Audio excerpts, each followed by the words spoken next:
On June 5, 1899, the most capable general the Philippine Army had was killed inside a church courtyard.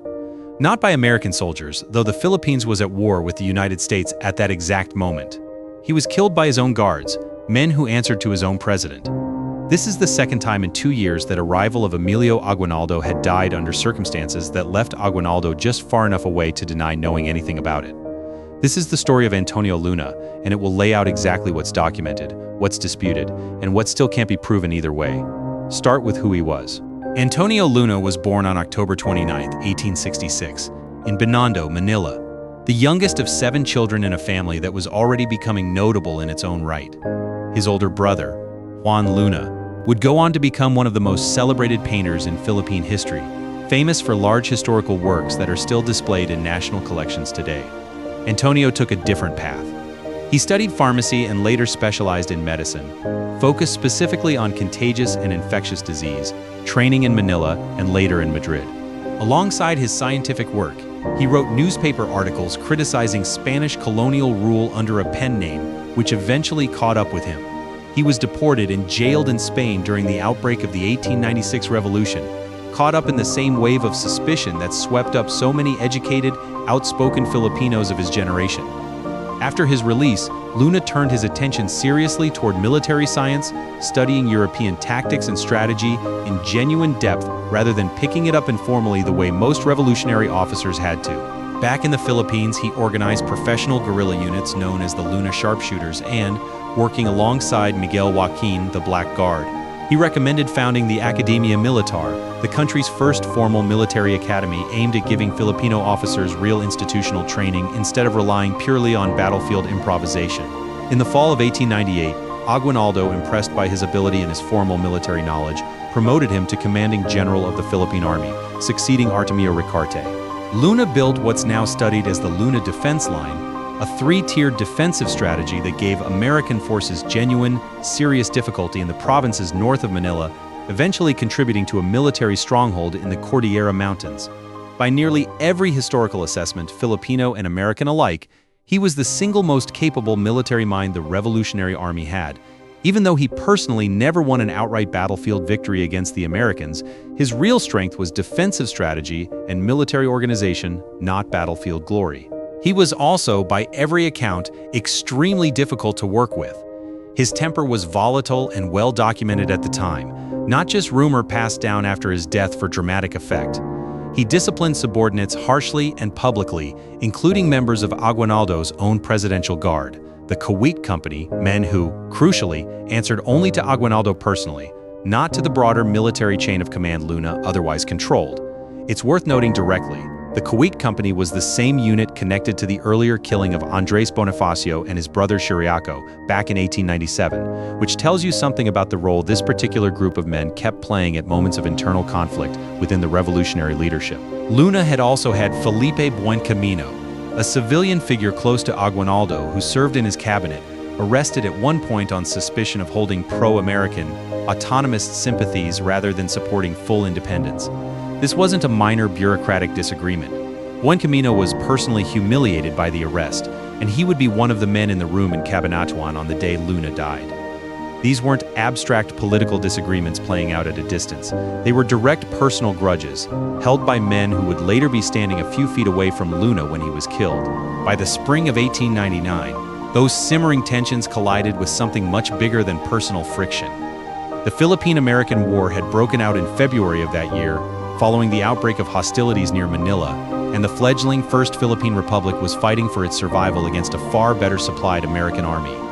In the middle of that war, there were quiet overtures happening between Aguinaldo's inner circle, including Buencamino and another prominent figure, Pedro Paterno, and American authorities, exploring a possible negotiated settlement built around autonomy under the United States rather than full, complete independence. When Luna learned of this, he confronted Aguinaldo directly at a cabinet meeting held in Cabanatuan, accusing him, in front of the assembled leadership, of preparing to betray the independence cause that Filipino soldiers were actively dying for on the battlefield at that very moment. The exchange, according to multiple accounts from people present, became genuinely heated. Some sources describe Luna threatening violence in the moment, consistent with the temper he was already known for.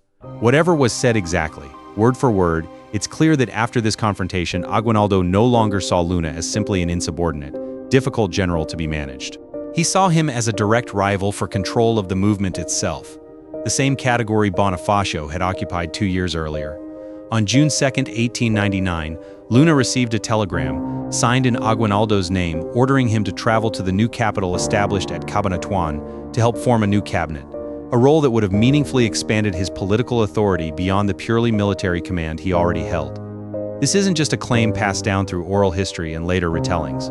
Decades afterward, a physical telegram matching this exact description surfaced from the estate of Grace Luna de San Pedro, the daughter-in-law of Juan Luna, and was later authenticated and sold at auction, giving this specific part of the story unusually solid documentary support for an event this old, where so much else depends on second-hand testimony.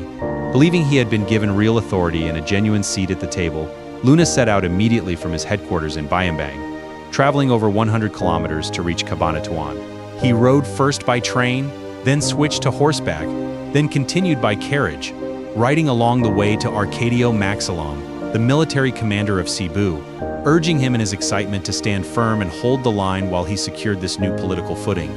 During the journey, 2 of his carriages broke down, and Luna, in his hurry, eventually pressed on with a smaller party, gradually shedding much of his larger cavalry escort. He arrived in Cabanatuan on June 5th, sent a telegram ahead confirming his arrival, dismounted, dismissed the roughly 12-man mounted escort that remained with him, and walked alone into the church rectory serving as revolutionary headquarters, expecting to meet the president who had summoned him there personally.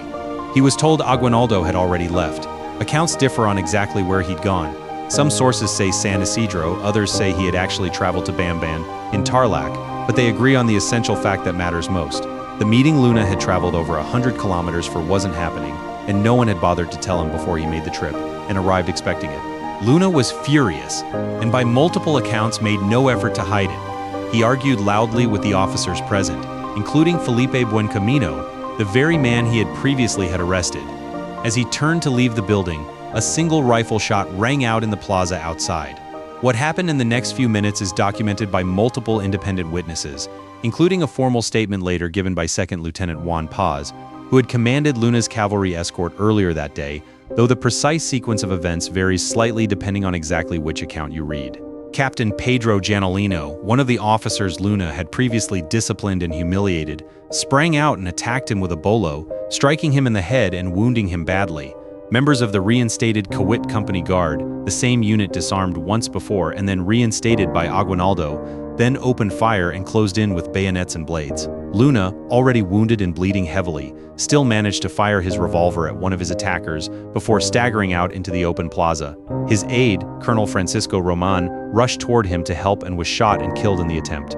A second aide, Captain Eduardo Rusca, was severely wounded trying to intervene as well. By multiple accounts, Luna suffered more than 30 separate wounds in total, bolo strikes, bayonet stabs, and gunshots combined.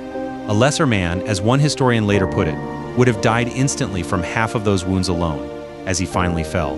Witnesses reported he shouted 2 words in fury rather than fear: "Cowards, assassins." Here's a detail specific and strange enough to be worth including exactly as it was recorded, because it says something about the atmosphere around Aguinaldo's household at that moment.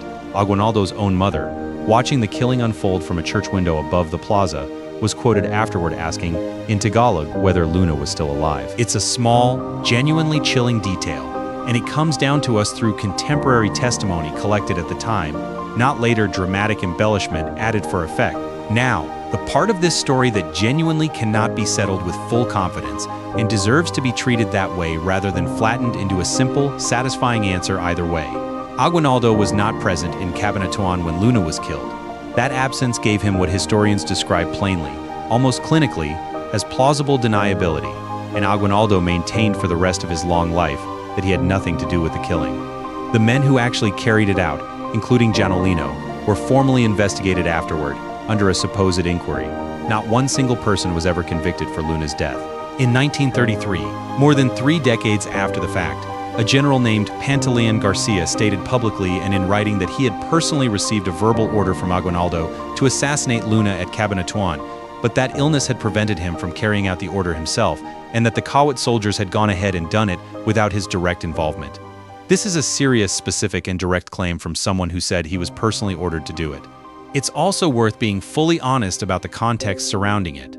Garcia made this statement in 1933 while serving as Sergeant-at-Arms of the Philippine Senate under Senate President Manuel Quezon, during a period when the political rivalry between Aguinaldo and Quezon was already running hot, not long before a future presidential contest between the two men. That timing doesn't automatically make Garcia's claim false.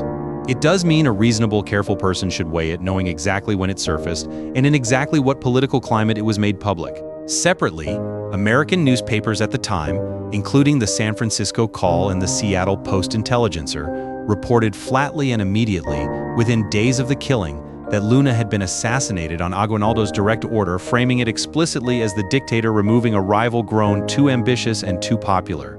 It's worth naming clearly and precisely what these sources actually are. Wartime reporting filed by journalists working for the side the Philippines was actively fighting against at that exact moment, based on secondhand accounts relayed through informants and couriers like Pedro Paterno. That context doesn't mean the reporting was necessarily wrong. It means it isn't neutral, independently verified testimony either, and shouldn't be treated as though it settles the question on its own just because it was written down close to the event. Notably, descendants of Aguinaldo, along with some later writers sympathetic to him, have maintained a different version entirely, that Luna's killing was the spontaneous, unplanned action of the Kawit presidential guards reacting in the heat of the moment to Luna's own hostility and threats, rather than any premeditated assassination ordered from above. This is a real position held by serious people, not simply a dismissal, and it deserves to be presented honestly alongside the other version, rather than waved away. What is not disputed by anyone on any side of this argument is the pattern connecting this death to the one that came before it. Andres Bonifacio, a rival of Aguinaldo for leadership of the revolution, was executed in 1897 under a trial run entirely by Aguinaldo's own political faction, with Aguinaldo himself positioned just far enough from the actual killing to maintain deniability throughout. 2 years later, Antonio Luna, another rival, another man, whose ambition, popularity, and genuine capability made him a real threat to Aguinaldo's authority, was killed by men who answered only to Aguinaldo at a location Aguinaldo had personally and specifically summoned him to by telegram, on a day Aguinaldo happened not to be present at all. Whether that pattern reflects direct orders given quietly each time, or simply a culture that had formed around Aguinaldo, one where his most loyal men understood exactly what needed to happen without ever being told so outright, is a real, unresolved historical question that serious historians continue to debate rather than a settled fact in either direction. It is not a fringe theory whispered on the internet. It is the exact live question sitting at the center of serious academic writing on this entire period. What's also not disputed by anyone is the cost. Luna was, by nearly every contemporary assessment from both Filipino and American sources at the time, the most capable military strategist the Revolutionary Army had at its disposal. His death came in the middle of an active, desperate war against a far better supplied American force, and historians broadly agree it significantly weakened the Philippine military position at an especially critical, fragile moment in that conflict. Despite everything, Luna was still buried with full military honors. The Philippine-American War continued for years afterward, gradually shifting from conventional battlefield engagements into sustained guerrilla resistance, fought without the one general whose defensive strategy and formal training had given the Americans their most serious trouble up to that point. So here's what's actually left standing once you set the competing theories aside. A brilliant, difficult, deeply patriotic man was summoned by telegram to a meeting that, by the time he arrived, no longer existed, and was killed by soldiers loyal to the very president he served, in a killing no one was ever formally punished for despite an investigation. Whether that was a direct order whispered quietly beforehand, a convenient accident born from grudges Aguinaldo simply never bothered to discourage among his men, or something genuinely in between those two explanations, is a question that has now outlived every single person who could have answered it with full honesty. What's certain, and what no version of this story disputes, is this. For the second time in 2 years, the man standing in Aguinaldo's way didn't survive long enough to become a lasting problem for him.